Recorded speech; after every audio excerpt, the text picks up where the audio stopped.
I never imagined a routine Tuesday at Petco would spiral into the most jaw-dropping spectacle our quiet suburb had ever seen. But when you work in pet grooming, you learn to expect the unexpected. That afternoon, the sliding doors parted, and in strutted Lorraine Caldwell, known to everyone in Meadowbrook as Vicky. With her perfectly coiffed hair and a glare that could curdle milk, she was the iron-fisted president of our neighborhood HOA, notorious for slapping fines on lawns a quarter-inch too tall or trash cans an inch out of place.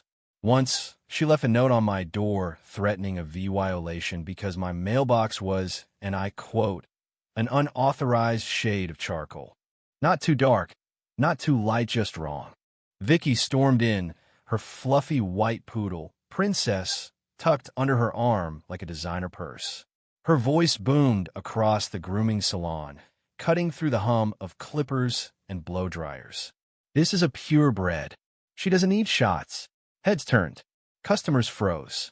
Princess, decked out in a rhinestone collar that matched Vicky's dangling earrings, squirmed in her grip.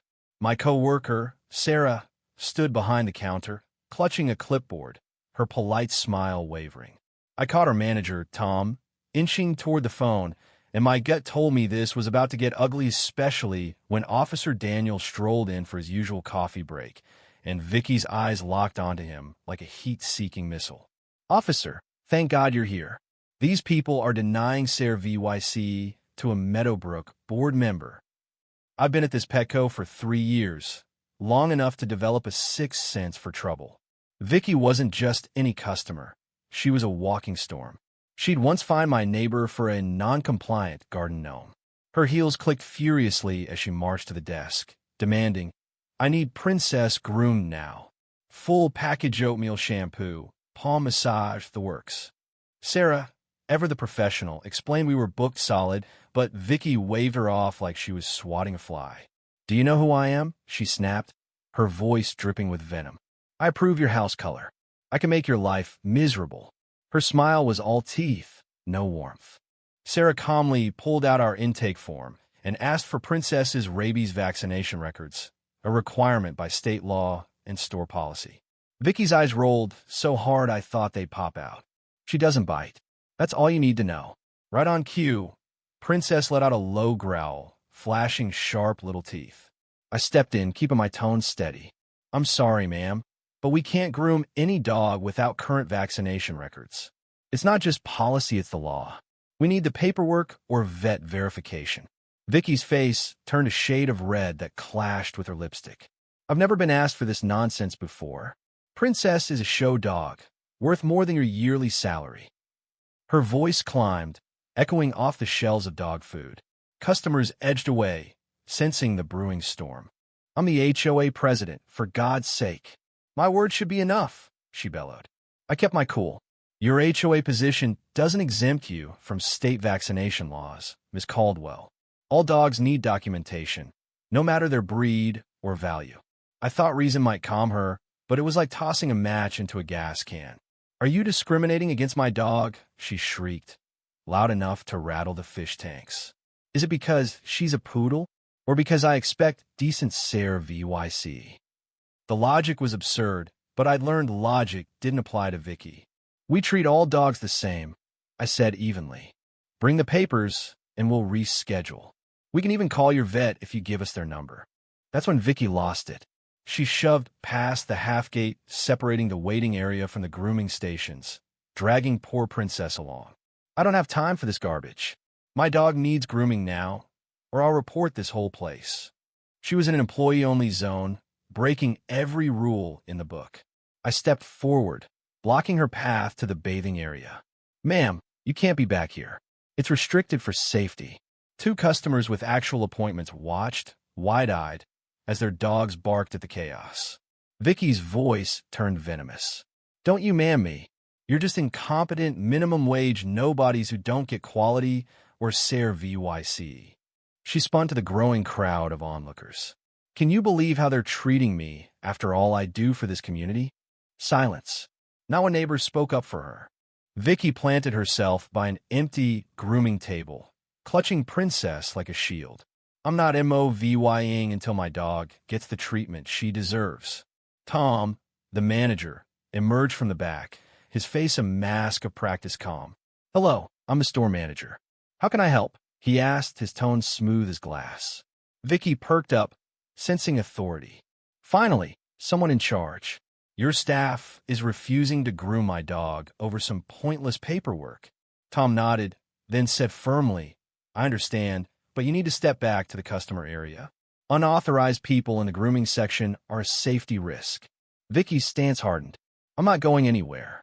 You're denying my dog essential care. That's animal abuse." Her voice hit a pitch that made Princess tremble, clearly more stressed by her owner than by us. Tom didn't flinch. "If you won't leave voluntarily, I'll have to call security." Vicky scoffed. "Go ahead. I pay your salaries with my business.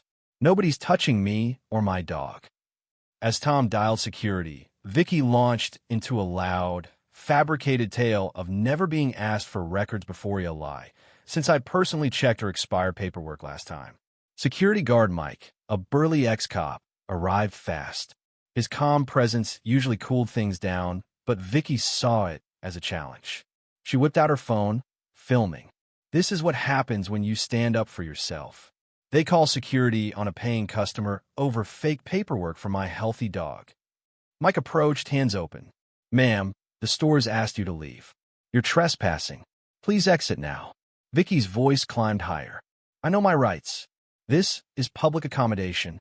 You can't discriminate." Her legal jargon was as shaky as her logic. That's when Officer Daniels, still lingering with his coffee, stepped in. "Is there a problem?" he asked, though the answer was OBVYS. Vicky pivoted. "Officer, thank God. I'm being harassed by these employees who are illegally denying SARE VYC. I want to press charges." Daniel stayed neutral. "Can I see your ID and the dog's vaccination records?" Vicky's face twisted. "You're siding with them? This is a fake law they're using to target me. I don't have to show anything." "Actually, ma'am, rabies vaccination is state law, and businesses can require proof," Daniel said calmly. "I need your ID." Vicky's filming grew frantic. "Everyone watching, the police are harassing me now. This is America." Daniels didn't blink. "If you refuse to identify yourself and keep disrupting after being asked to leave, I'll arrest you for trespassing and disorderly conduct." Vicky should have seen the cliff she was sprinting toward, but she doubled down. "You wouldn't dare? Do you know who I am? I run the architectural board. I can have your house painted neon pink." Daniels gave her one last chance. "Final warning. Show ID and leave peacefully." Vicky clutched Princess tighter, making the dog yelp. "This is harassment." That was it. Daniels pulled out his handcuffs. "Ma'am, you're under arrest for trespassing, disorderly conduct, and public disturbance. Hand the dog to an employee." Vicky's face froze, as if consequences were a foreign concept. A cheer erupted from the crowd as Daniels cuffed her, reciting her Miranda rights to a suddenly mute Vicky. Sarah gently took Princess, who seemed relieved to escape her owner's grip. Animal control arrived to hold Princess until Vicky's husband could pick her up with, ironically, the vaccination records that were in Vicky's car the whole time. 2 weeks later, a judge slapped Vicky with a due law $2,500 fine for trespassing, disorderly conduct, and resisting arrest, plus 40 hours of community SARE VYC. Her usual smug smirk vanished, replaced by stunned silence. But the real knockout came the next night when the HOA board held an emergency meeting and voted 6-1 to oust her as president, citing BHA-VY, or that tarnished the community's reputation. Vicky's jaw dropped, speechless for maybe the first time ever. This wasn't just a Petco meltdown, it was a reckoning. Vicky thought her HOA crown made her untouchable, but she learned the hard way that rules apply to everyone. So what do you think? Was Vicky's arrest fair, or did the staff and police overreact? Should HOA leaders be held to a higher standard, or was this just a power trip gone wrong? And how far would you go to stand your ground in a store? Drop your thoughts below, hit that like button if you love the drama, and subscribe for more wild stories.